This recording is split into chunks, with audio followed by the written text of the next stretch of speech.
if you want. Oh, we are recording. We are. Yeah. Boy, I can't say the name yet, but yeah, we turned our office into this nursery, so now I'm kind of just like on the dresser right now because I don't do a lot of podcasting stuff anymore. But I was gonna say that's a way to get your kid into comics, right? Like Yeah, you're gonna exactly. listen to this. Yeah, exactly. Hey, some extra points though if you throw Geekly in there somewhere. I don't know, like make it happen. Chris is like, what? No, just joking. So, you guys are good to go. Let's get this party started. Yep. George? Hey, I'm Chris? George. Yeah. Oh, yes. Yeah, No, I was just making sure you guys are all good. Yep. Good? All right. Let's begin in 3, 2, 1.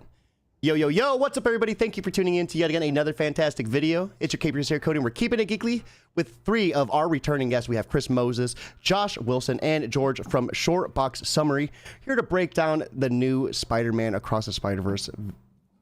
Fantastic movie. I loved it. We're going to be diving into a non-spoiler take first and then spoiler heavy. Afterwards, we'll give you guys a nice little window before we do that, so nothing is ruined for you. But before we dive into anything too deep, let's go ahead and begin with some introductions. So let's feel free to plug away. We'll hit Chris first, then George, and then Josh.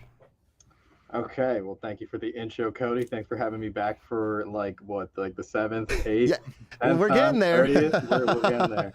Eventually, it'll be like the 100th returning episode of Chris, and it'll be like a big milestone. You'll get like a gold YouTube thumbnail. That's all you get. Yeah.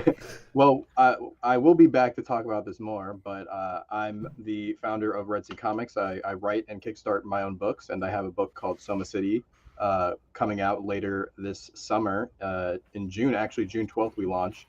And it's set in a world where people are anthropomorphized microbes, and it's for fans of Osmosis Jones and Black Sat. So thanks for having me on, Cody. We'll talk about that more, I'm sure, on a future episode. But everyone listening, definitely check that out and get ready for our launch later this month. Fantastic. George, go shoot away. Yeah, sorry, really quick. It's cool that you're serving the fans of Osmosis Jones, because I feel like they've had pretty light plates since like 2003, 2004, once that movie came out. It's been a minute. I was wondering what year that was. I forget. It seemed older than that to me, but yeah, I love that movie. Was next level when it dropped. Yeah, that movie for was crazy. sure. It was amazing. I think they also had a TV show. If I'm not mistaken, okay. afterwards. I know there's an anime starring like a white blood cell trying to protect a body. Right. Okay. Right. Yeah. Definitely underserved, and Yeah. definitely why I was like, especially with COVID and the pandemic, like it just made too much sense to bring it back. And YouTube's gonna strike this video within seconds. It's already over. But yeah. Right, sorry, I'm George. I host a podcast called Shortbox Summary. It's where I go back to the mid 2000s when I first started reading comics, and I try to figure out if these books were good or if I was 15. And trying to work my way through in order. We're about to hit House of M. It's very exciting. Big comic book event. So amazing. And Josh, last but not least. Hi. So this is my second time on the show. The first time was promoting a comic. I guess it was probably like a year ago now. It feels pretty long ago. I think it was, yeah. Because I write most recently, and things that people can check out are comic books. So I have a book called Twilight Custard. It's a graphic novel, sci-fi western, and I was on the show to promote that. It came out a little over a year ago now. I've got a web series as well called Dangerous Enemies. Pretty much anything that you want to find that I talk about, you can find on any of my socials, and my link tree will take you to all that kind of stuff. But Dangerous Enemies is a 6-part series. We're on the 4th issue that just dropped a few months ago, and that is free right now. So go ahead and check the link out and read those books. But yeah, other than that, just chilling, watching Spider-Man movies and having a baby. That's pretty much what I'm doing. But I really appreciate you having me on, man. It means a lot, and I loved our last chat, so I'm looking forward to this, and it's nice to meet George and Chris.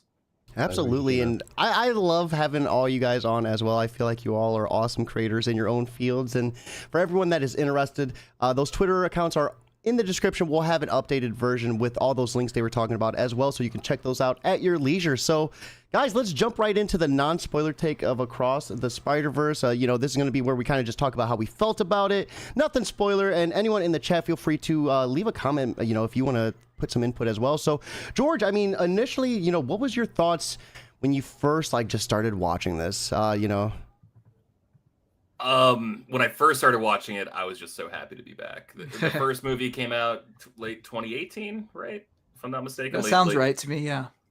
And that just felt like I got punched when I was in the theater. Like it was just so stylistic, so unique, and so it's transcendent for like a comic book movie to like actually feel like a comic book. You know, just like borrow so much from the medium that other movies try to like disavow any kind of comic book roots that they have, but this one really leaned into it. And man, it's been a while, but it felt like it's been no time at all at the same time. Like this movie really just picked up where the last one left off, and I loved it. I had a great time. So Josh, what about you? I mean, when you got your chance to kind of sit down and check it out, what was your initial impression? You know, I was going into thinking, is this going to be as good, at least as good as the last movie? Because the last movie was just, it broke so many barriers, so many boundaries, and it was just such an incredible film. I mean, it even won an Oscar, I think, did it not? So yeah, I was just like, please be as good as that movie at least. Better would be incredible. And I think just based on the quality of this creative team, I think it was 3 different directors this time. So it wasn't the same directors, but the same overall creative team. But I think they nailed it. It's exactly as good, if not better, I think, than the first movie. They expand upon like every single idea and also like artistic idea that they have. So like, you know, the first movie is very much like something you've never seen before as far as film is concerned, bringing comic books into that. But this movie takes it a step further with all the different worlds and all the different characters. It seems like you're reading multiple different issues of a comic as opposed to one brand new comic, because every single time you're in a different world, it is completely different and completely it's just incredible. I don't know how they come up with this kind of stuff. It's so fast paced too. It's just like, how do you write a script like this, and then how does a creative team, an animation team, interpret that to be so just punchy and fast paced? It's like if you blink for a second, you're going to miss like huge portions of what the heck's going on. You know, it's just really an incredible achievement that I think pushes the boundaries of the medium. Yeah, one thing I really loved about Into the Spider-Verse was like the animation. I mean, you had Miles, he was swinging at a much lower frame per second than Peter was, and I thought that was such an awesome but subtle attention to detail, and we had a much more mature Miles, and it felt like his animation kind of just followed suit. Chris, what was kind of your initial thought on this as well? You know, I'm have been on record being a Phase 4 Marvel hater, and it's been a while since I've gone to see anything Marvel where I was genuinely excited and knew I wasn't going to get some bullshit. And that's what we got, and that's just how I felt. Like it was really nice just sitting there knowing, like, credits rolling, we're watching the ads, and that like the thing that was about to show up was going to be quality, and I just knew it, and I was just like ready for that ride. You know, damn, that was I wish it was like that again. That was like peak Phase 3 feelings, where you just knew every movie was about to be a banger, right? Oh yeah.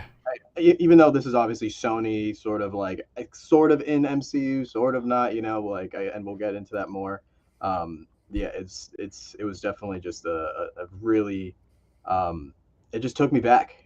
I had a lot of nostalgic feelings for it. Yeah, absolutely. And you know, with Into the Spider-Verse, a lot of people hold that as one of the best comic book movies to date. I mean, Josh, how's your feelings about this, you know, following after that? I mean, it's pretty big shoes to fill.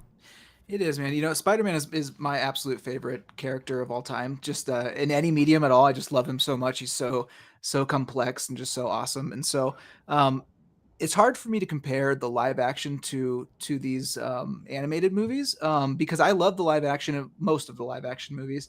But this one is just like a whole nother level. You're watching them doing the web slinging and all the different things that they could never do live, even with all the CG that we have. And it's just like, it feels so perfect for the story that they're trying to tell. And I think, like I said before, like this movie is as good of quality, if not better, than the first one. They just took everything and turned it up to 11, but they didn't mess with any of the, you know, the heartfelt moments, the comedy, the action. It's all there. Oh yeah, I felt like, holy crap, this one hit multiple emotional moments. It was riveting. Chris, what was your thoughts on this, kind of following the suit of the first one? Yeah, I feel like Josh and George have like definitely hit it on the head what they've said previously. Like it was a perfect sequel, right back where we were when the first one came out. It was just they're just so talented. You know that there's going to be so much in a scene to just take in. As been said, the writing is just super fast paced. So much is happening. There's so many different character arcs going on, right? You know, you have you have Gwen, you have Miles, you have all these different characters. I guess I don't want to say too much more for spoilers, but You could say the big one, I feel, because that one was shown in trailers. well, Miguel.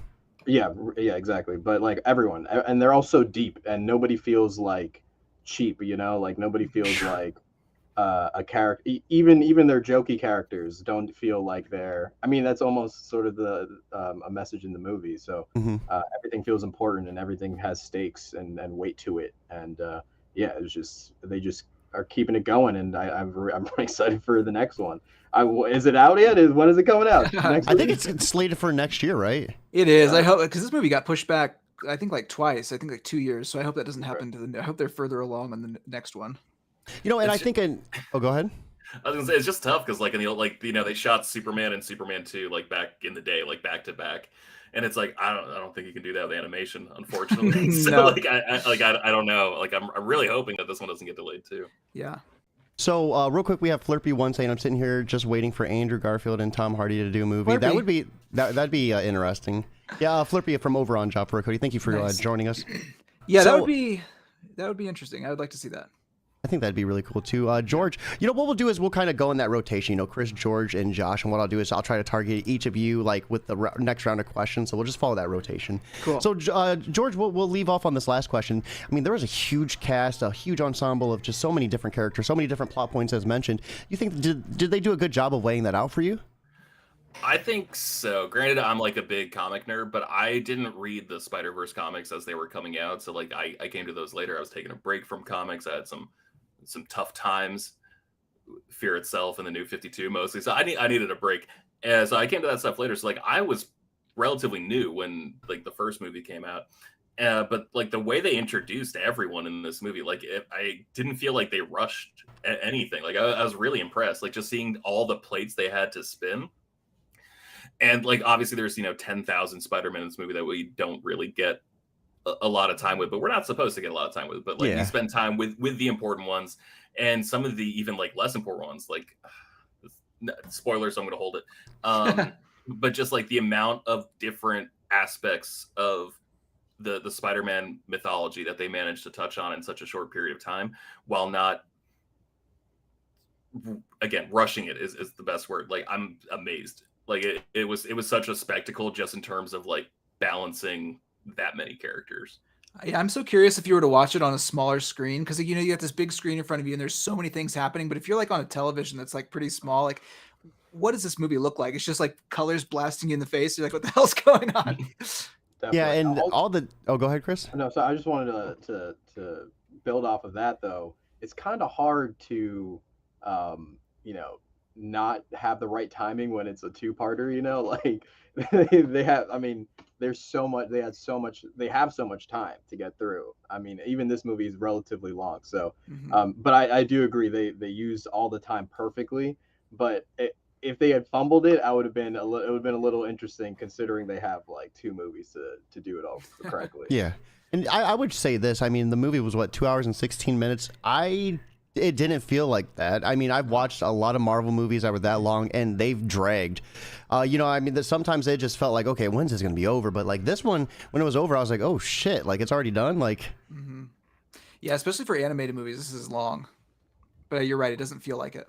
yeah, and just how fast and the action was maintained throughout the whole entire movie, like on the pedal to the floor, I felt. And like you all mentioned, while you're like digesting one joke, the movie's already like another 2 jokes ahead. And it's like, I think the way they set it up gives it like the perfect setup to, the rewatchability just seems like it's going to be through the roof with this. All right, so is there any finishing touches on the non-spoilers that you guys might have, or are you guys just ready to dig in? Yeah, it's hard to think about spoilers, so it's good to like kind of break that barrier down, then we can just go ham on talking about this thing. Yeah. Chris, George? Nothing without spoilers. No. Just go see the movie. It's super fun. I was listening to a podcast that I really like called The Big Picture. They're a movie podcast from The Ringer, and the guy on the show who I think is like kind of stingy with his glowing reviews. He said it was like the first 5-star movie he's seen in like 3 years. Like the guy who like is so hard to please. He says it's the best movie he's seen all year. And all right, like best movie since like basically the last one. So. Yeah, I haven't seen many negative things about it online at all. I haven't either. So right now, let's go ahead. We'll give just a few second pause.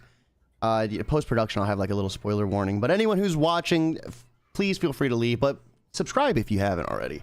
And check out Chris, George, and Josh. All their Twitter accounts are in the description. We'll have an updated version with all those links they were talking about as well. So be sure to hit those up when you get the chance. So let's go ahead and dive into the plot of this. So we begin on Earth 65. This is 16 months after the destruction of Alchemax Collider. I really loved how we started off with Gwen. I thought that was a really, really interesting take. And I thought it really did justice to just the level of animation we were going to see, like the way she was drumming and just the effects on the screen. I mean, visually, this was like, I thought like a beautiful way to start. Chris, what's your thoughts? No, I agree. I love the Gwen start. I think, I mean, if you didn't know this was about to be a long ass story, like starting with a like 25-minute sequence with like the second main character before with you meet prelude. yeah, like you had to know you're about to be in your seats for a minute, and this is about to be a long one. I mean, and there's going to be more. But it was like it was a great start. I mean, every moment, everything you just like taking in the world, the watercolors of this like of Gwen's like of her universe, and you're just like trying to absorb the vibe while you're just like it's trying to piece together what the story is, right? Like what's been going on since the last time we've seen her, and like where is she gonna go next, and like where the F is Miles, right? You can cuss if you want. This is you know. Right. Feel free. Okay. Feel free just to drop them whenever you need to. So, George, what about you, man? Well, since we can sort, I can't believe how fucking comic accurate it was, man. Like I remember grabbing the Spider-Gwen comic as it was coming out, just because like those covers were like watercolor and like really striking, didn't look like anything else on the stands. And so I remember like I was in Boston at the time, going to Newberry Comics, and I was like, oh damn, like what is that? That looks different. And just grabbing that book, not knowing anything about Marvel at the time, and just getting really into it. And man, like that scene where she's like arguing with her band in the beginning about just like not fitting in. I was like, I remember this panel. Like I remember this exact page. That's so cool. Yeah, I was just like, oh, fuck, like this is like actually like exactly what the book felt like. And the way you described it, Prelude, is like absolutely right. Like this felt like an appetizer to like the real movie, but it is also essential to the movie, not just because you meet these characters who become, you know, major points of contention for Miles and other people throughout the film, but like just as like a vibes check, I guess, and like it really plants the seeds for is like one of the central themes of the movie going forward, which is just like, you know, changing your story. For sure. Absolutely. In a lot of ways, it feels like. Sorry, Cody. I was just gonna say, in a lot of ways, it feels like it's like a lot of Gwen's movie too. You know, like she's a character that arcs throughout the whole story, right? For sure. Mm-hmm. I felt like putting the focus on her and her dad's relationship, and like what happened with Peter Parker. You know, him turned into the lizard, right? In her world. Yeah. And how she ends up killing him, and her dad had at gunpoint, and I had that moment where I'm like, dude, let her go, and then her dad's like, you have the right to remain silent, and I'm like, shoo. Josh, what was your thoughts on that? Yeah, it was crazy, man. I just, again, it's just how they smash the different worlds at you, lightning speed, but there's still enough time to live in them and to feel completely different, but it doesn't take you like out of it. You know, like you're into Gwen's world, and like you said, it's beautiful watercolors in the background. It's just like so different than anything we've seen before. It feels very like punk rock and feminine and just like its own thing. And then you crash into Miles' world and hip hop starts and you're back into there, and just like transitions, and they keep the vibe going just so well through all those different changes. And I just love to the different variations of the villains that we're getting, especially in these movies. Like, you know, how we had a different Doc Ock in the last movie and a different Scorpion, and now this like you said, Peter being Lizard, which is crazy. Yeah. And the Vulture we got in this one too, that kind of like Da Vinci style, was really just awesome and inventive and just very cool. I really had the Renaissance theme, Yeah, like the Vitruvian Man, right? Like yeah. Yeah. And they made jokes about Leonardo da Vinci as well, didn't they? I'm pretty sure that that came from like that era. Yeah, for sure. And he was like just all kind of like brown scale and stuff, and just it was just so cool. Watching their fight sequence was gorgeous, and that's when we get the introduction of O'Hara and as well as Jessica Drew. So Miguel O'Hara and Jessica Drew, and I thought their entrance was perfect, especially when Gwen was like, "Aren't you like pregnant?" Is she a big character in the comics? I've never seen Jessica Drew before. In the comics, yes, but it's like the white Jessica Drew from the 616. But it seems like just like with Peter Parker, like there's just a million different Jessica Drews. Gotcha. I don't recall a black pregnant Jessica Drew from the comics. But she was very cool. I liked her. I'm gonna go back and look. Oh god, she was like fucking Dante from like Devil May Cry. Like she was kicking people's ass with a motorcycle. It was amazing. Yeah. Dude, it was beast. It was beast. And I love that whole entire showdown, you know, especially, you know, Miguel, his webs are just so gorgeous whenever they wrap up, like that fluorescent red glow. Yeah. Chris, what was your thoughts about that showdown? I thought it was awesome. I mean, it was a great start to the movie. I mean, it was just like a big fucking huge scene, and you're ready for, you're just like, how are we going to continue to ramp this up, right? Yeah. Like how is this going to get even crazier from here?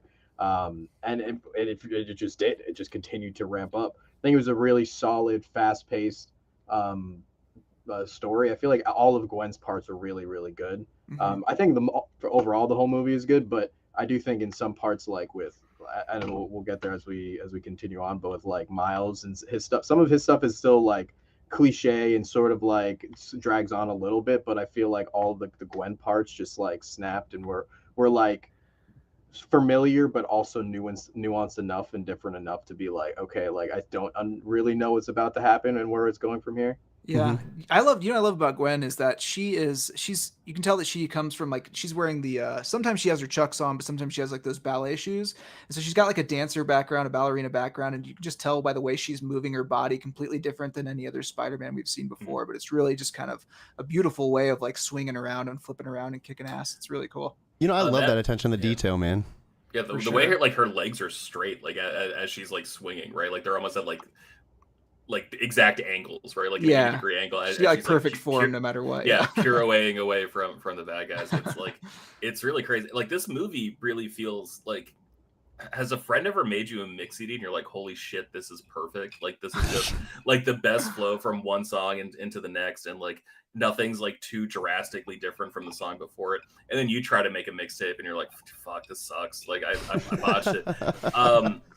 This is like if the coolest person you know like made you like a mix CD that it just sounded great, but like they do that with visuals, which is amazing. It's like this shit shouldn't work, right? Like it's not supposed to work, but like they figured out a way to do it. And like I think so much of that comes down to, I don't know if the proper term is editing because it's animation, but like the actual like cuts and the framing and everything, like everything is a language in this movie and everything is just singing together. It's incredible. I'd be curious to see how long it took to render this movie. You know what I mean? Just that final like export probably took months, and they probably were like, "Please do not break on me." So we get that pivot to Earth 1610, back to Miles, and I love I love everything about him. When we go back to him, you know, him growing up, he's getting ready to go to school. He wants to go to school in Brooklyn, and his mom is not about it. I love that whole parent-son dynamic relationship that we had going on. And you really see Miles faced with a hard struggle of, you know, being, you know, Spider-Man and not telling his parents. He's always late to everything. And I really loved kind of how they balanced that within this. Josh, what was your initial thoughts on that pivot to Miles and, you know, his scene? That's when I really felt like we're going back home, you know, to the first movie. It really felt so familiar. And I just love him as a character, but also love his parents. You know, they're so good at making every person feel real. Even Gwen's dad, who isn't really on screen that much in the movie, you know, you really feel exactly who he is and what he's dealing with, and the complexity of the character in such a short time. You know, we spend a lot more time with Miles' parents, but they're just so well fleshed out and just so, I like hanging out with them, especially the dad. Like that's just such a great character. Yeah. And I just feel bad. I was like, stop lying to these people. Like the couple times where he's just like keeps trying to tell them, I was like, just tell your mom that you're fucking Spider-Man and get it done. You're killing her, man. I love that the guidance counselor too. When she looks at the mom, he's lying, you know, and I'm like, ooh, like and they know for sure, you know. So we get introduced to the Spot as well. Chris, what's your thoughts on you know, the Spot? You know, Miles' new nemesis. Super cool, super cool. I'm really enjoying the different like multiversal ways we've been just like in stories that have been coming out so far. I feel like it's super interesting. Yeah, no, Spot was super sick. What? Okay, on a side note, was it just me or was it? I guess it was intentional, but like the animation on the guidance counselor was terrible. Like that was the only moment where I was like, "What is going on? This she looks not good." But I don't know maybe if I maybe felt that that was just way. me. I Maybe didn't that was notice just that me. either. All right, you guys should go watch it again and tell me if I'm tripping or not. Chris just has a thing against guidance counselors. And, Oh and yeah, absolutely, absolutely. that chick, that's my girl from SNL. That was Rachel Dratch Oh, voicing was the it? guidance That's counselor. crazy. And as soon as I heard her speak, I'm like, oh, it's you, that crazy lady from the Welshly Arms on SNL. I was happy to be back I there. kind of got like the Edna vibes from The Incredibles a little bit. Okay, yeah. I can see that, yeah. For sure, for sure. I don't know. Maybe it's just me. The animation on her was like a little off. I was like, this is looking a little too 2000s. I don't Interesting. know. It was it wasn't Mhm. looking too crisp for me. But otherwise, it was on point. You know, like Miles's intro was cool. Like I said, I feel like there are some story beats that are just like a little cliche, but at the same time, they're doing so much inventive, different stuff that you kind of have to ground the audience with something that's familiar to a degree at some point, or everyone's going to just be like, what's going on? And I think Mhm. that's partly what gives it such a unanimous sort of consensus of like, we like it, it's good because there's something that you can follow easily going on. But otherwise, I mean, it was gas. I mean, it's what keeps it from being a 10 for me, but it's still like an 8.5. So I loved how we found out a little bit, about Spot being his nemesis, and he's super upset that Miles doesn't remember. He that was the scientist. He threw the bagel, hit the head. I loved I loved how they tied that together. Me too. Wait, through a what? When Miles was running from Doc Ock, he throws the bagel, and that was That's the not how you said it scientist. the first time. You're like bagel. Bagel. In the first. Wow, Chris. He's coming at me for that guidance counselor remark. He's like, I ain't gonna No, forget. it's just like, so I feel like I'm from a Long Island, so it's like, people say bagel specific like a certain way here, and you're just like bagel, and I was like, is that how they say it? Come Midwest? again? What? That was like flat. Super Mario Brothers. What? Yeah. So I love that Who are fight they? sequence as well too. In the convenience store when they're going hand to hand, and literally he's punching through the spots. The ATM's like falling. Like George, what was your thoughts on the fight sequence? This early on. That early on, I thought it was great. I was really confused because I thought it was Ed Norton voicing the Spot at first. I was like, how, like, why would he agree to this? And then I was a jerk who turned the brightness down on my phone and then looked it up, and it was Jason Schwartzman who voiced the Spot, which Yeah. makes perfect sense. I love And him. He's great. man, like honestly, just like his body language when he was like still really timid, I thought was like amazing. Like I got like not chills, but like it really does feel like when you watch like an old movie from the 60s, you're like, how the fuck did they do that? Like an old like the Jungle Book, right? Like looking at the animation in the Jungle Book, you're like, how did they do that marching sequence with the elephants? Like everything is so detailed, and like just this is that just blown up 10,000. Just like seeing him and just like the way he would like carry himself, and just the spots was just like such an inventive challenge, I guess, for Miles, and the fact that like they still found a way to make it a joke. And I think this is like the most I've ever like understood a supervillain origin story. Just, like seeing the Spot for the first time compared to like seeing him at the end of the movie for the last time. It's just like, oh no, it makes sense because like Miles, as he's a hero, he was right, but it was like kind of a dismissive dick. Oh my God! You kicked your own butt. Yeah. Great sequence though. Like just like Chris used the word, and I just use it again. But like inventive is just like the best word to describe it, because like I feel like I saw at least 8 things I hadn't thought of or considered or like knew were possible. For sure. I also feel like the growing, like how they grew the anxiety that you felt while you're watching like this, like you feel the anxiousness it would be like being like you're falling through yourself. Yeah. There's holes everywhere. Mhm. You can't touch anything. You can like feel that as an audience. And then it's like as those holes grow and like eventually at the end of the movie he's just like this one big black hole essentially. It's like the anxiety is totally different. It's more of an encompassing, like violent, like, oh, you're totally. I love that design too. Yeah, it was just Yeah. crazy. It's just like how it mirrored thematically, like, and the actual feelings you're feeling in the movie. It's actually insane. They really went hard with this. So Josh, your thoughts?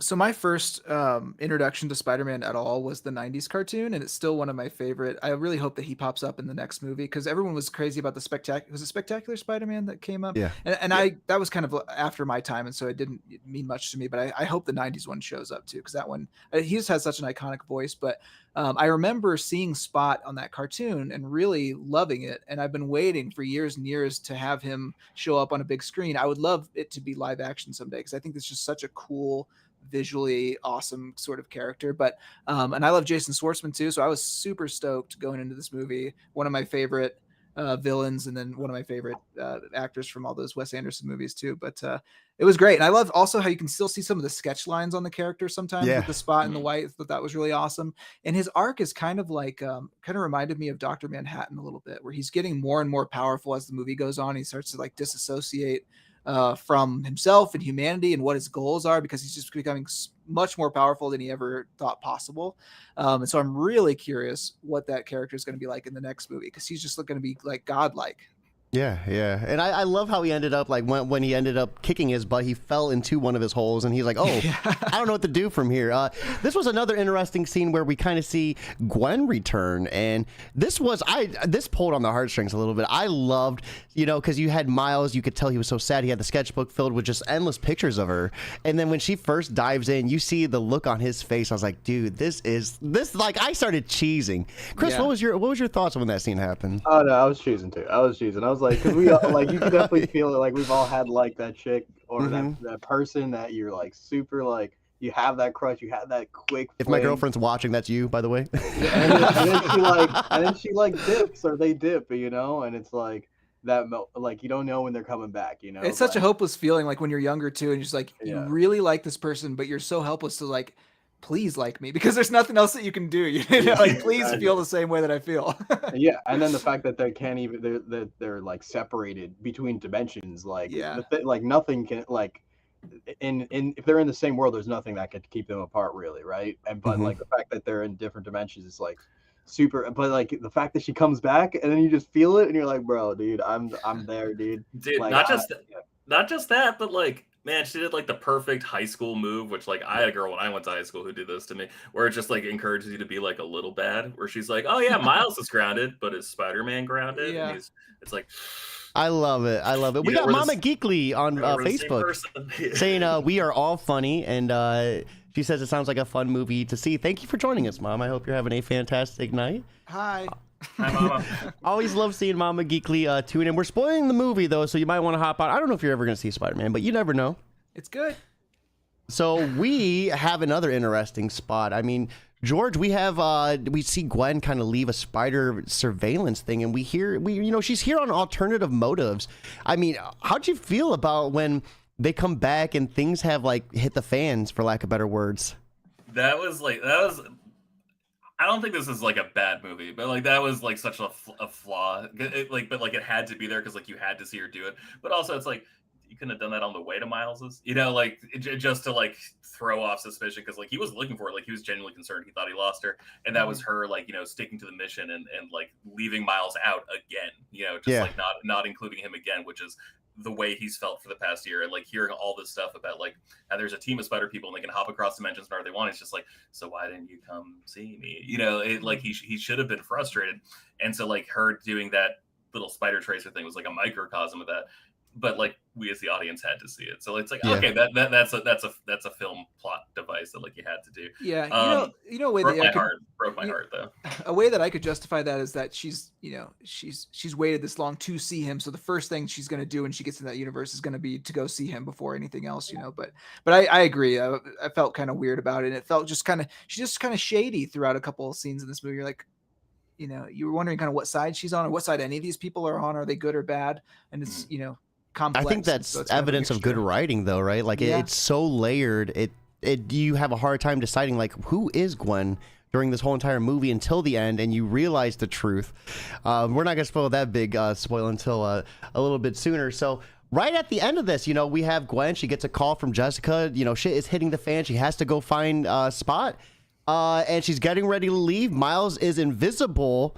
and he's right there. I thought we were gonna see that Peter Parker MJ kiss scene, like where he's upside down. I was, because he was right there. I was like, dude, is he gonna give her a smooch? No way.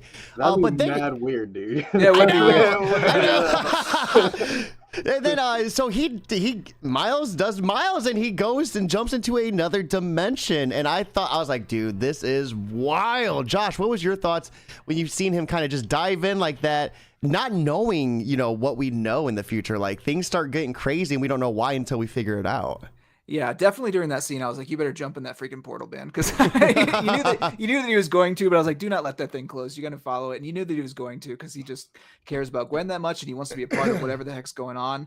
I listened to that same podcast, actually, George, with the Ringerverse, but it was someone explained that it's kind of like when you're you have friends and then some of them go off to camp and you don't. And you're like, well, why can't I go too? It's just like that they're so good at bottling up these feelings that we have throughout our lives and making us feel that way again through the characters. But it's just like, you had such a good connection with these people and now they're off doing all these other things without you. And you just don't know why you can't be included too. Like, why are you not good enough? Is there some other weird reason I'm not seeing? And so they definitely captured that emotion super well.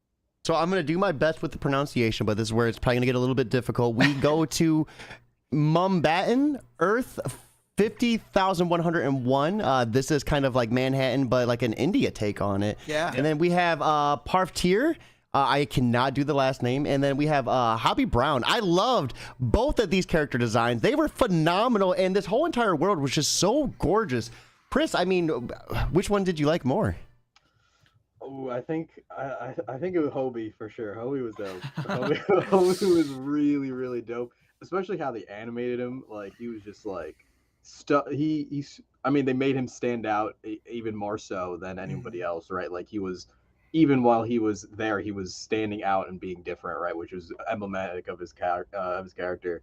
I mean, yeah, his design is crazy. I mean, he was dope. Definitely, probably top 3. Probably my favorite Spider-Person of this whole. That's awesome. Movie. I love when he took his mask off. Miles is like, how can you be even more cooler under your mask? Did you guys catch when, like, so he was like kind of phasing into different like colors and styles and stuff? Yeah. And I thought that was maybe an artistic choice of the film, but then there was a point where he like touched himself and then he went back to like what looked like a normal blue and red suit. And so I wonder if that flashing was part of his own suit that he was doing on purpose instead of just like a creative choice of the filmmakers. Did you guys notice that part? No, that's interesting. The only thing I've noticed, like with the touch thing, is like how he tells Miles to put like his palms on. So that, I think that indicates that he has the same ability as Miles, right? The shock ability. Could be. Was that? Yeah, that was him that did that, wasn't it? Yeah. Because he busts through the barrier. I'm not trying to jump too far ahead, but he, with the palm. And I like his entrance as well. And I love the little bits of jealousy we get from Miles too. He's like, "Oh, you were staying the night there for how long? Like, those are his chucks." The prodding too, where like he was just like listing all these qualities about himself, and Miles is just like, "I thought you said you didn't like labels." Like he was just like constantly trying to like poke a hole in that balloon. That part was great. Wait, so how does Gwen and Hobie wear the same shoe size, though? That's a good question. How is that possible? I'm hoping there's going to be some kind of twist in the next film, because you're always wondering, like, because I liked Hobie a lot too, but it was also like he was kind of C-blocking our boy, Yeah. But I wonder if we're going to find out in the next movie that it wasn't what we thought it was, that it wasn't a romantic thing between them. I mean, it could just be a fling or something, but it could also be that they're just friends. Maybe I felt like they were they were more friends than romantic. Yeah. I mean, I don't know. It's hard to say. It's hard to say. It could go either way. I mean, that's where they wanted to leave us, right? Yeah. So, but I mean, they're like those people. Like, do you have like people in your lives? You're like, you two should totally date. Like, you don't say that to them because that's mortifying. But you're just like, man, they would make like a great couple. I feel like everyone was probably saying that about Hobie and Gwen. But I'm on the side that like there was nothing romantic going on between the two. But everyone was just like, why not? Yeah. Why isn't there anything romantic going on? Also, I mean, Hobie was just cool as shit in that entire sequence. I loved how they kept him true to character too. Like, he was the rocker dude. He's like, oh, this is going to hell. Like, I'm off. I'm done with this. Like, screw the authority. Like, it was awesome. That's kind of jumping a little too far though. We have a really interesting canon event happen, and this is kind of where we start to see things really start to take toll and effect. George, what was your thoughts on that? Like, where we have what was it? It was Pavtir, he saves his girlfriend, and then her dad was supposed to die. But since Miles is an anomaly in this universe, he saves the captain, and it causes a canon event which starts to like disintegrate Pavtir's universe. Like, dude, that blew me away. This is when the movie got the closest to jumping the shark to me. I think they landed it, but I'm a little sick of like meta fiction. And so like this was like the start of like the little tiny snowball that started rolling and then became like an avalanche where I think they threaded the needle. I think they did a really good job, but it got really close because like we found out here that like he messed up this time stream, but like he did the right thing, right? And like that is like the core of the conflict for the rest of the movie, doing the right thing versus I guess fate, right? Yeah. Like ostensibly. It's kind of like the Loki thing where there's all these different incursions, I guess. But to me, I don't know if we can really believe everything that Miguel is saying. Like, I don't know how much of what he's saying is true. Will we find out in the next movie that he can, in fact, save his dad and it won't mess up the entire timeline? I just don't know for sure. This is going to bring an interesting question with Gwen's dad too, but I think we're jumping the shark a little too far on that one. So we have Spot. He gets to the Alchemax Collider. Am I saying that right? I feel like I'm saying that right. And you know that's what causes the canon event. So after they, everyone is saved, we see them go to the special headquarters of Miguel O'Hara, and this is where we kind of see all the Spider people of the Spider-Verse. Josh, what was your thoughts when they walked in? You just see tons. I mean, you had what was it, Web Slinger? You had to have loved that character. That was awesome. I would love to see. I mean, there probably exists a comic with that or a graphic novel or something, but that would be really cool to see. I loved them all, man. I was just trying to spot all the different characters because there's so many different ones, obviously, that we've never even heard of or that they maybe just invented that were never in a comic book too. But it was just like eye candy, and it was just like you couldn't spot him fast enough, Mm-hmm. If I could backtrack just for a second, the Spider-Man India character I really like a lot, and they made him very different because he's like a pretty well-known character in India. Like he has his own comic series and stuff since the early 2000s, and so it's a pretty big character in the Spider-Man lore. And I just thought that they changed his costume a lot and made it really awesome. And however I don't know what that thing is, the yo-yo it almost looked like, right? Yeah, that he was swinging around with was just awesome and super inventive. And I love how, just like you said with the web slinger, whatever, just the different ways that they can use their powers, because he was shooting webs from his guns, right? Yeah, dude. And the horse is like, why does the horse have a mask? It was sick. But yeah, it was just like an explosion. It was just like too much going on the screen, and like George said earlier, like it shouldn't work, but somehow it does. Yeah, overwhelming but incredible. So the initial meeting with Miguel O'Hara, we come to find out what happens with these canon events, and this was a really heartbreaking story. I felt of him, like going to a different universe where his own person died and fulfilling the father role. Chris, what was your thoughts on that when he kind of broke down that story and what happened? I mean, it was cool. It's nice to always get like finally understand what's going on, and like this was also where we find out that Miles is also an anomaly, right? The original one, yeah. Yeah, the original anomaly. So it was nice to finally get that information drop. Yeah, it's definitely interesting. It's like really interesting to see how the different multiversal TV shows and movies have been like tackling the multiverse, right? Because it's like, as George is like trying to articulate, right? Like, is it like fate versus like doing the right thing? Like, it's just like we're getting into this territory where it's like it's whatever the writer's message they're trying to get across. So it's still I'm still trying to figure it out. We're also trying to piece it together what they're trying to say, and we'll hopefully find out by the end. But it's like the tension of like the infiniteness of the multiverse versus like the fact that like the finite, like one person's actions mean something and matters to this whole bigger landscape. And I mean, I don't know if I necessarily subscribe to that. I feel like I'm more in like a Rick and Morty, like there's so much of everything, like it doesn't matter sort of vibe. And more the like IQ wasn't hitting as hard is yeah, what Chris is saying. it's not like it wasn't hitting hard. This is more just me thinking and like pondering about it and like what it means about storytelling and like how we all feel about the cultural moment and like the things that are being put out and like we all gravitate towards. It's just really interesting to see that like this tension between those two things of like a grander narrative and like a lack of meaning, right? It's sort of playing out right in front of us with with this movie and how they're sort of tackling that. It's just like really like interesting, deep stuff that I'm sure some freaking loser English major will type into ChatGPT for their final in the next couple of days. But it's really cool. So many Easter eggs. I mean, we had Peter B. Parker come back with Mayday. I love that so much. The little like netted crocheted hat and everything. George, what was some of your favorite Easter eggs that you've seen? My favorite had to be seeing Ben Reilly, because like one of my earliest Spider-Man comics I can remember buying was like Spider-Man: The Hidden Years, and it's like I was there for the Clone Saga, and I think like I didn't look this up, but I'm like 99% sure that was Andy Samberg, right, doing that voice for Scarlet Spider. I think so, yeah. I thought that was like hilarious. How like it looked like an old like Mark Bagley drawing from the era, right? Like, did they nail his persona? Like, because like his character was so defining. I don't think they nailed his persona, but they nailed the vibes of the comics he was in. Where it was just like 90s brooding, dark, extreme bullshit of like 1993, 1994, 1995. Whereas like I'm gonna be #deep, like it was just stuff like that.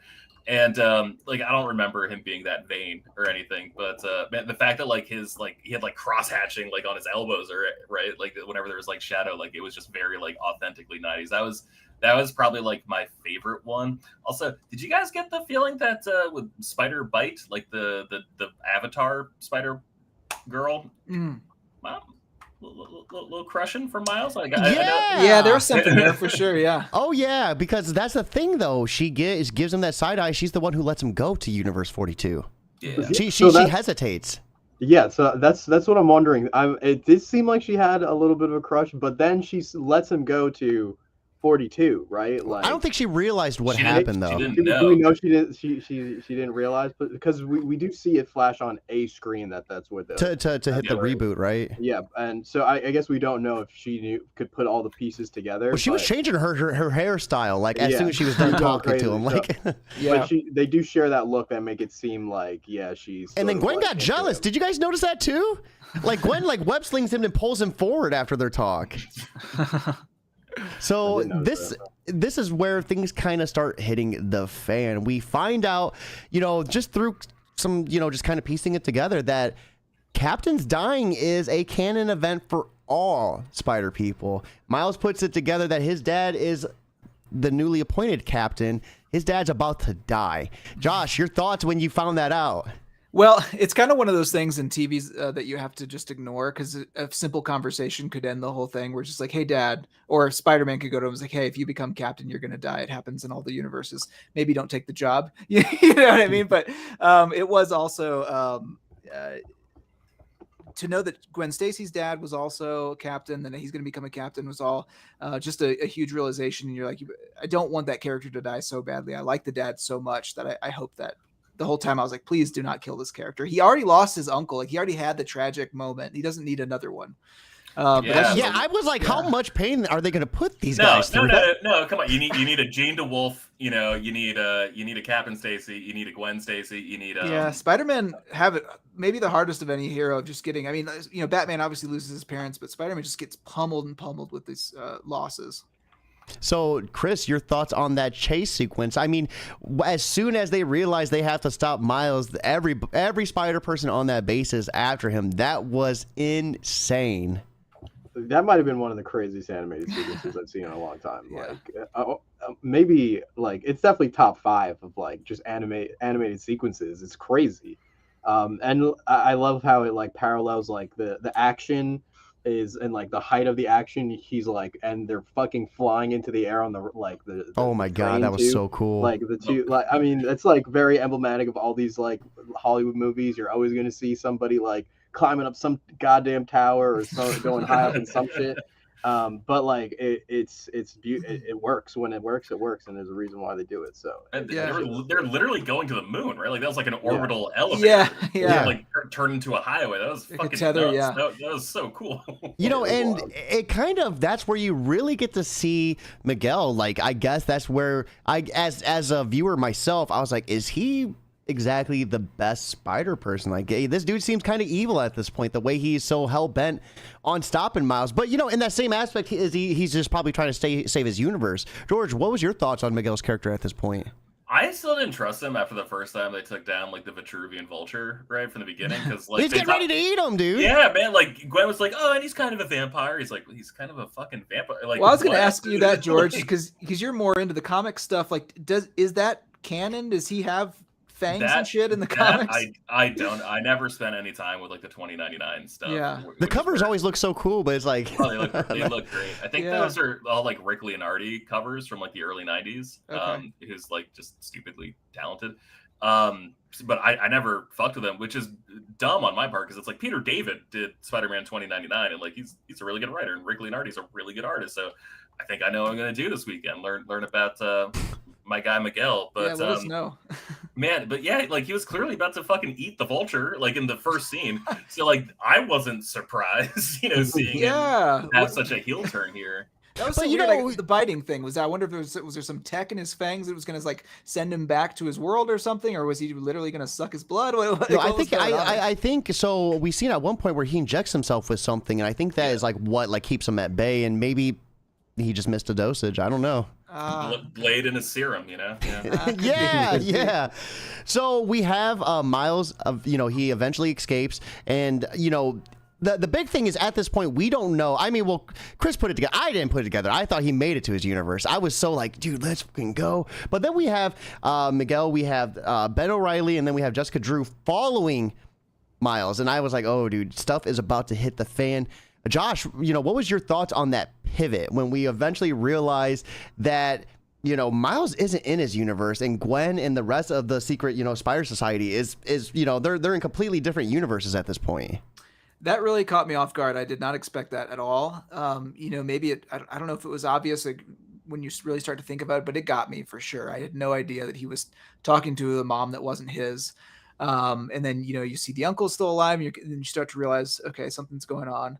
And then you see another version of himself, which is just, it's just one thing after the next. Like, what is going on here? They're throwing it at you so late in the film, and I didn't know how much movie was left. And so I was like, what are they doing to us right now? Is it just going to be a gag of like, okay, he's in the wrong universe? But then when he gets kidnapped by his own uncle, his own dead uncle, I'm like, oh man, we're going to be here for a while, and there's no way that they're going to finish the story before the movie's over.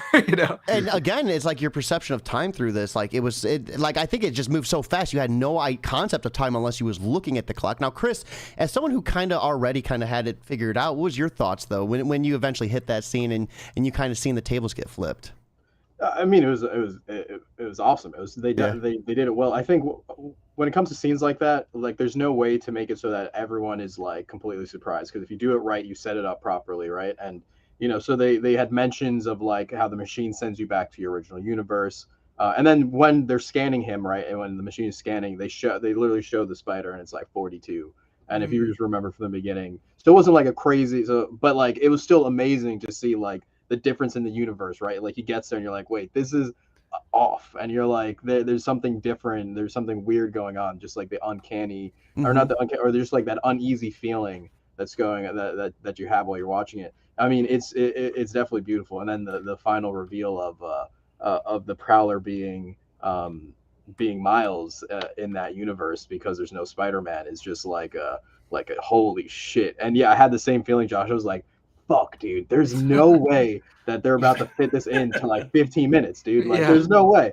But then I was like, it wasn't until afterwards that I remember. It was like, oh shit, this was a part one. Like, I wonder how you guys feel about this. I totally forgot it was a part one. I would love to get into this at some point when we're done with going through the plot or whatever. Because we're wrapping it up right now. We're right at that tail end. George, your final thoughts on that? Real quick before we get into that, I thought they telegraphed really clearly that Miles went to 42. I thought they did a great job of confusing me. I thought everyone else was also at 42. I didn't know that everyone else was at 1610. So like I thought we were gonna get a reunion with Gwen and her doing the right thing at that point. We also skipped over like her reconciling with her father, who we did. Good call. Who resigned from being a captain like in the middle of her speech, which was a really fucking good speech, to be fair. It was heavy, man. Yeah. It was good shit, but like that was like her like living Miles' story, but like not being punished for it, right? Because like she's also like avoiding a canon event, I guess, right? By like not having a captain in her life to die at that point. So that brings up a really good point, though. Real quick, though, we have David Ball. Yo, Cody, what's up, man? First got you tuned on Twitch, now here, and then Magic Powder. So we have Jeff. Didn't see it, but figured I'd stop by. We are right at the spoiler. This is the end of the spoiler. So, Jeff, tread carefully, but we always appreciate seeing your face in chat. So, I mean, my thing is, like, that was a canon event for Gwen. Is that going to cause any sort of issue now? Even though, because, you know, that was supposed to happen, right? I think it's just it made it seem like the fact that he wasn't a captain anymore made it not a canon event, because he has to die as a captain, I guess. I don't know. That's what I caught from it. Yeah, agreed. Yeah. Yeah.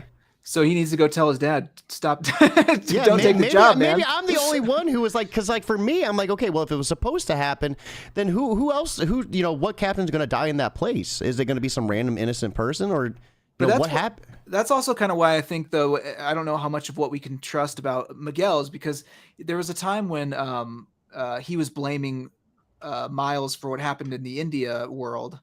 Miles was like, no, that wasn't because of the incursion. That was Spot that did that. That big hole that opened up wasn't because of the canon event. It was because of what happened with that reactor. And so I think he's piecing the things together. And I wonder if Miguel is jumping to conclusions that don't really exist, and if the canon events aren't as monumental as he thinks. But that's just kind of my theory on going forward. That's a good point. That is a good point. That is. So real quick, guys, just to end this up, wrapping up the plot. We have a very interesting situation. So for me, when I seen Miles in his bedroom and I like was looking and I didn't see, you know, because Miles has a messy room, but it's a little bit more cleaner. It felt like this one felt a little bit more dingy, or a little bit more darker. And it was, I think, yellow. It felt like a different color, or maybe at least a different palette. But I still, you know, I was like, okay, this is weird. And then his mom, the way his mom was interacting with him was what really threw me off. Now, I didn't expect to see Miles as the Prowler. That, seeing his uncle come back was a shock, but seeing him as the Prowler is like what initially, because his uncle punches the punching bag with the glove. So I was like, oh crap, you know, no, you know, this is how it should be. But then it was him in the Prowler. I was like, dude, this is crazy. So we end off on that. You know, Miles is stuck there getting interrogated, about to get lit up by the Prowler. We see a finger reaching through the glove, touching the chain. And that's kind of where we lead off. I felt like that, you know, for me, I felt like it was a good climatic ending. But I don't know, for it being a part 2, I wasn't ready for it to be over at that point. Dude, I saw this. I took myself to see it.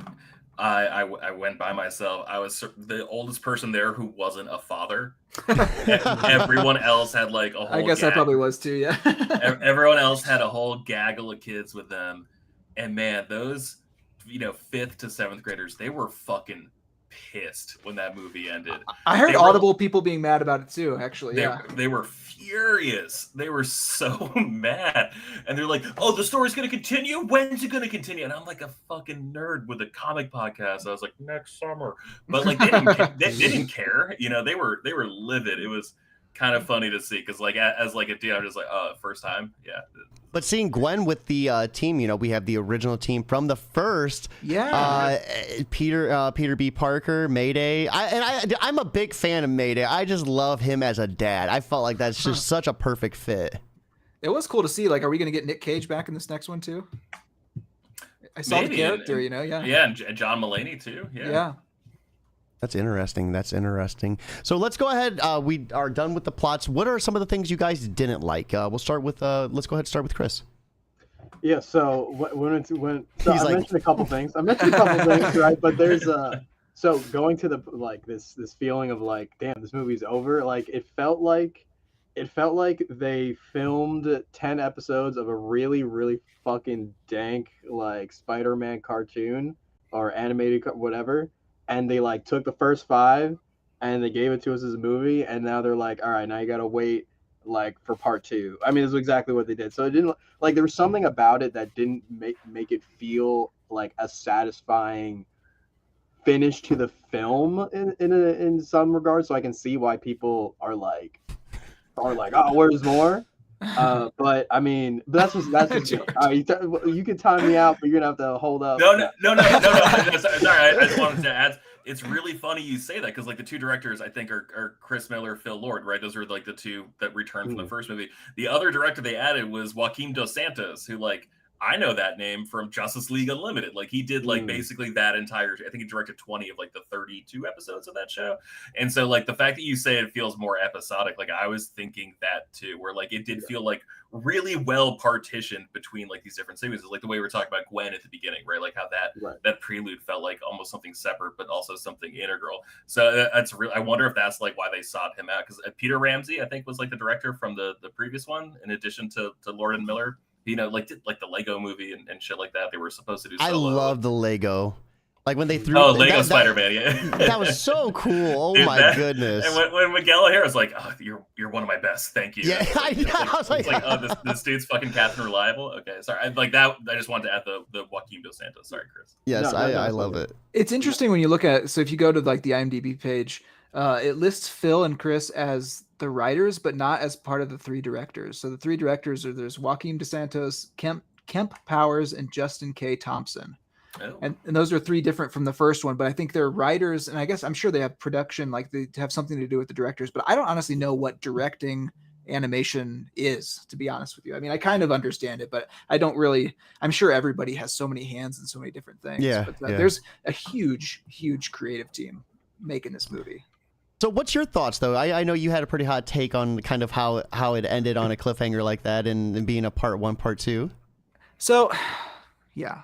I'm trying to collect my thoughts. He's here, like, we've arrived here. So, okay, collect your thoughts. Let me say this. I've heard, and I kind of feel it too, like how Infinity War and Endgame did their part one, part two. Like how Infinity War was a part one, but it ended like a full movie. Yes. I didn't really get that feeling with this one. No, yeah, because people are comparing this to Empire Strikes Back, but I still don't think that's a fair comparison, because to me, you can make a trilogy and have this middle movie that's obviously just kind of the middle section of the story, but you can still have a beginning, middle, and end story arc within the movie. And this movie did not have that at all. It just ramped you up and then cut you off. And so to me, and I wonder if it's going to be the same way, because I'm a huge Mission Impossible fan, and that's the same one that's coming out this summer is also a part one.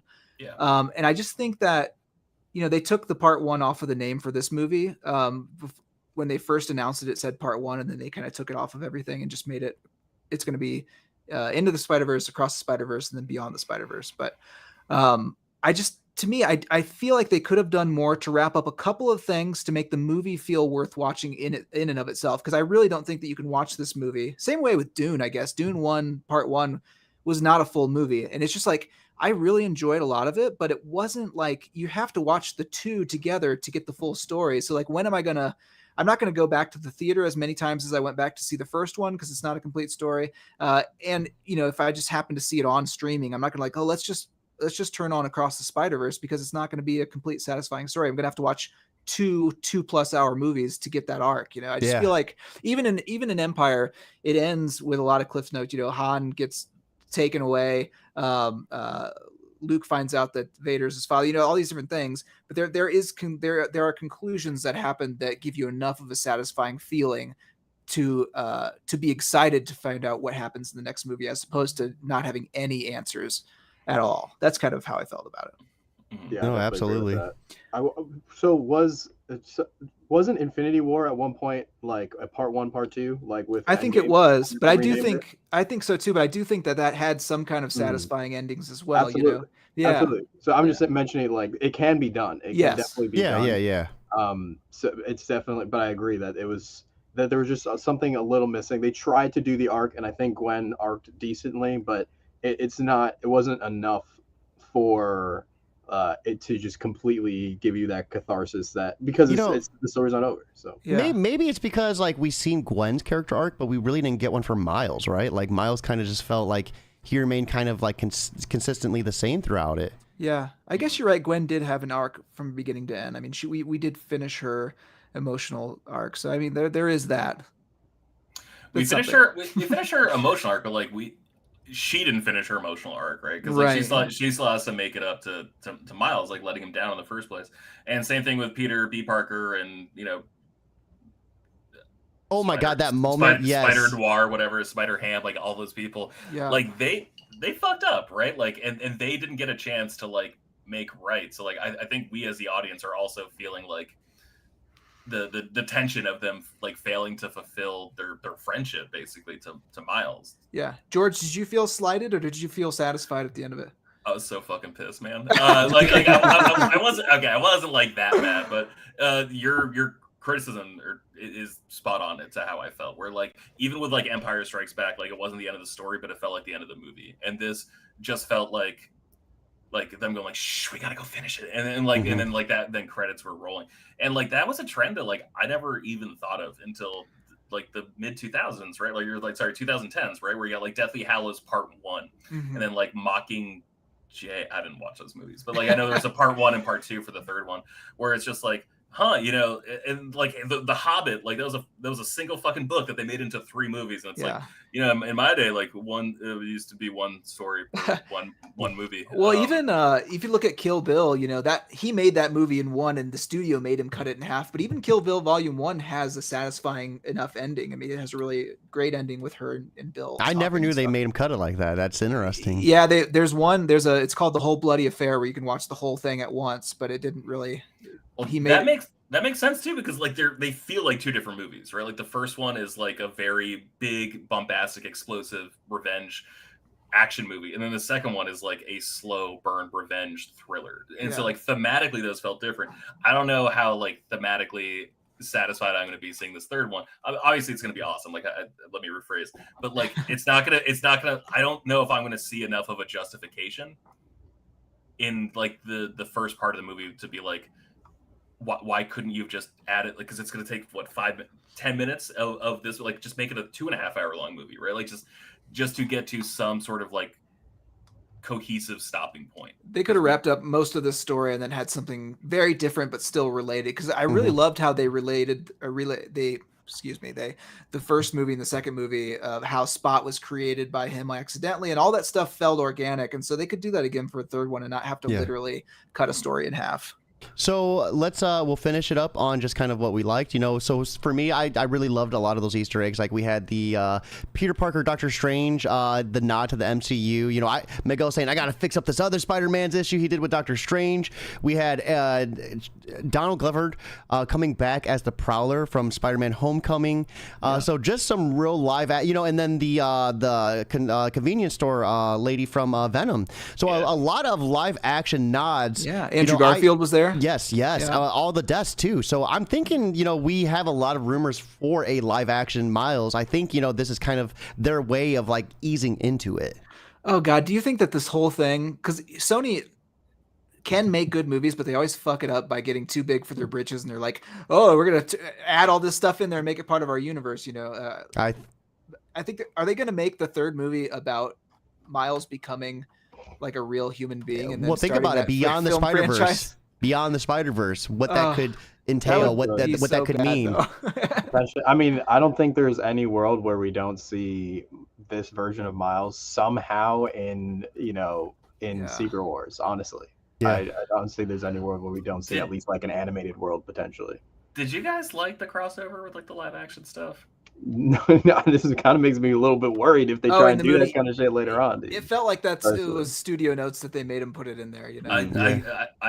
I really didn't like that. I gotta be honest. Like it worries me. It felt like it was too stretching. Like it was just going too far. And I understand it's like, oh, it's infinite possibilities. Like that's fucking great that it's infinite possibilities. But like it's okay if this is like kind of a smaller thing. Like it's an infinite thing, but it's okay if it's like a smaller like view of an infinite thing. Yeah. And man, I love Donald Glover. You know, like I heard Alfred Molina do Doc Ock. You know, I heard a line delivery. And like that Spider-Man 2, like that might be my favorite comic book movie of all time. You know, it's like I'm always happy to revisit it, but like I just don't know if we needed it. Like I kind of like this being its own thing, and like the way they talk about him being like the anomaly, like that makes Miles so fucking special, you know. And I feel like they're kind of maybe watering down Miles's brand a little bit by just hog tying like all these other facets of Spider-Man too. Like I have no problem like the Spider-Man 94, Spider-Man 92, whichever that series was. I love that cartoon as a kid. I would love for that guy to show up. I love seeing Spectacular Spider-Man. Like I was a big fan of all that stuff.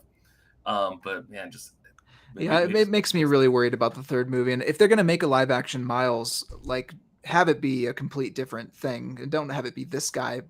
Yeah, I don't know. It kind of almost feels like they're trying to follow exactly like it seems like so many movies, especially the Fast and the Furious, are trying to follow the Marvel method of like just building this super expansive universe where they can just have all these characters tie in.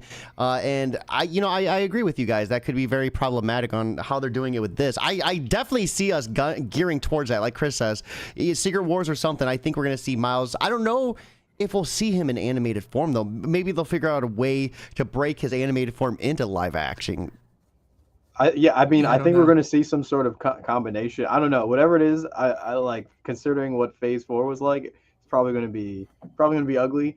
But if we're getting back to like what we enjoyed about the movie, I think. Yes. I actually am though excited for a closer relationship between Marvel, the MCU, and Sony, which it seems to be doing when they showed the Marvel sort of world tree or like timeline, right? I feel, and then name dropping Doctor Strange and the Spider-Man from Homecoming and No Way Home, etc. Like I think we're going to see more like. Maybe it means like we can actually see Marvel try and build the future of the MCU further around Spider-Man. Maybe it gives them a little bit more confidence to do so, knowing that Sony might be in it for the long haul. I think that's what makes me sort of excited for like the more creative possibilities and potentially giving us more Spider-Man in the MCU, which at the end of the day is what I feel like most Spider-Man fans want. I think so too. I just I wish that Disney would just write that fat check and just get Spider-Man back, because Sony can make good movies, but then they do stupid things like the Hawk too, right? Like Sony owns a lot of characters. Yeah, it's just what they're doing with the Rogues Gallery, making movies without Spider-Man, is just like so bad. And I personally think the Venom movies are ass. We're supposed to get a Craven one soon too, if I'm not mistaken. There's no way it's gonna be good. There's no way. That they announced that wrestling one with Bad Bunny, which like I fucking love Bad Bunny. He did Backlash really well for WWE a few weeks ago. But I'm like, I don't know how excited I can get for that movie. Yeah.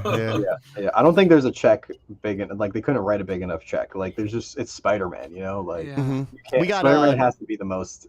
Is there like he has to be one of the most top, he's definitely top 3, but is he? Yeah, like he's up there. Like he's up there. I think money. Disney could straight up buy Sony in its entirety though. They have so much money. So we have King Darkheart. Ain't no way Sony gives up the cash cow that is Spidey. I agree. I think they're going to hold on to that. I think they're going to hold on to the Hulk. I think they're going to hold on to X-Men and Fantastic Four as well.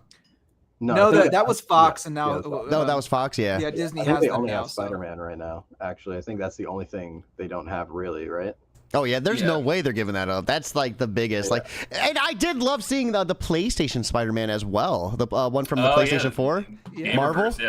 Yeah, it was so cool. That Miles Morales for a while, like that Spider-Man Miles Morales.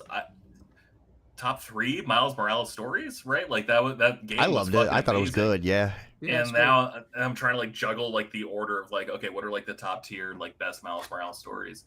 Was there, before we log off here, I still think like one of the coolest fucking things I've ever seen was like the What Up Danger scene in the first movie. Did anything in this movie top that for you guys? What scene? Like the montage where he like decides to become Spider-Man in the first movie. Like the What Up Danger like music montage. So one scene I really loved, the Gwen and her dad scene, the way they changed the color of emotion, like when she hugs him and how it just like you see that color warm up the room. The attention to detail on that was really emotion like provoking. I don't know if it like matched that level, but it feels like a whole different scenario. Like this one felt like it was a lot more emotionally like it felt like like the characters like were more emotionally driven, I guess. Yeah, there's not like coming of age moment, like that. What the scene that you're talking about reminds me of Amazing Spider-Man with Andrew Garfield when he is limping across the rooftops and then all the cranes come in and he like jumps in and makes it to yes. But that's kind of the same feeling of like, okay, I'm becoming Spider-Man. I am Spider-Man now. So I don't know if you can recapture that feeling after that's already happened. But I agree with you. I don't think there was one like that. There's like I just meant like for hype levels where like I was like let's fucking go. Yeah, After that scene, the first movie, I really love the train fight, and when he flips off of the fucking train, that was my moment. I'm like, dude, that's so, because he pictures it in his head, so he plans it out and then executes it beautiful. I was like, dude, let's fucking go, because that's a thing though. And he tells his mom like, I'm the best. Like, every spider person in the universe was after me, and I got away from them. I'm the best. Like, yeah, that he's scene like, I'm was not scared badass. of anything anymore. Yes, yes. No, that was definitely a cool scene. But I definitely agree with you, George. I feel like, but at the same time, looking at it as like just superheroes in general, I feel like it's been a long time since a movie's made me feel that feeling. You know, like that true, like giddy, like I don't know, euphoric feeling when you're watching a superhero movie and you're like, fuck, and you're like, I'm gonna go do some shit with my life tomorrow. You know, I'm gonna go. Yeah, I'm gonna jump off this roof. I got doing push-ups. Yeah, yeah, exactly. I'm gonna be a superhero. I'm gonna go beat up some bad guys. Like I haven't felt like that in a minute. Maybe I'm just old, and you know, I'm just old and jaded. But I think we get there, you know. Yeah, so yeah, with that being said, I am old and jaded too, and it is getting close, 10:30 on the dot over here. We're about time nearing for bed. So let's go ahead, wrap things up on a strong note. Chris, George, and Josh will hit you guys in that exact same order. Go ahead and give us where we could find you, and you know, another plug. You know, feel free to shout out your whatever you do. You know, we'll end the show on a strong note. So Chris, go ahead. All right, awesome. You can find me on Twitter at rchrismoses, or you can find me at Red Sea Comics at www.redseacomics.com. Red Sea Comics on basically every single platform. And yeah, definitely make sure to check out my next comic book coming to Kickstarter June 12th, Soma City #1 Deluxe Edition. And you definitely won't want to miss it, especially if you're a fan of neo-noirs. Cool. Hell yeah. Fuck yeah, I'm excited now. George, go ahead. he was like, I gotta take a few moments. Yeah, Chris, you sold that so good. I was just like, oh shit, I gotta check out your Kickstarter. Yeah. Yeah, me too, for sure. You can find me on Twitter at Shortbox Summary. I don't really post anywhere else, but again, comic book podcast. Really just taking a look at like the mid 2000s, my formative years for getting into the medium, getting into the movies. We talk about the songs, the movies, the TV show, everything that was happening around the culture of these books, because I think culture and context are pretty important. So talking about, you know, like The Wire when we were discussing like Brian Michael Bendis' Daredevil run, because I think that show deserves a lot of credit for Brian Michael Bendis' Daredevil run. So yeah, hit me up there. It's no longer basketball season for the Celtics, so I am in a much better mood. I gotta come on the show sometime, man. We gotta make it happen. Please do. Yeah, you're always welcome. House of M summers almost upon us, so let's talk about that. I thought he forgot about it, so I'm happy he remembered. Josh, last but not least, man, give us a little bit about where we could find you and your comic. Yes, so I'm terrible at being online, but I am on Twitter and Instagram. And I also am terrible at defining what I do, so I just write a bunch of stuff. And so I've got Twilight Custard. We just got partnered with Odyssey Comics, so you can buy. Congratulations! Thank you. Physical copies from their website with a brand new cover. Really excited about that. Like I said, I've got some through my link tree. I've got some digital series going as well, and I'm actually. Later this summer going to release a rock record as well, so I'm just kind of all over the place, but let's so just go. follow me and you'll see what I'm doing. Oh man, what do you jam? You vocals, guitar, drums, bass? Singer, yeah. Okay. And I knew that voice sounded good. I used to do it for a huge part of my life, and then I quit for like 8 to 10 years because I was just tired of putting bands back together. But then after all this time, we're making a full record, so should be out at the end of the summer, so I'm excited about it. Congratulations, guys, and get to jamming with it when it drops. It is time for us to wrap up. I hope you all have had a lovely Friday. Thank you for hanging out with us. Most importantly, guys, keep it geekly.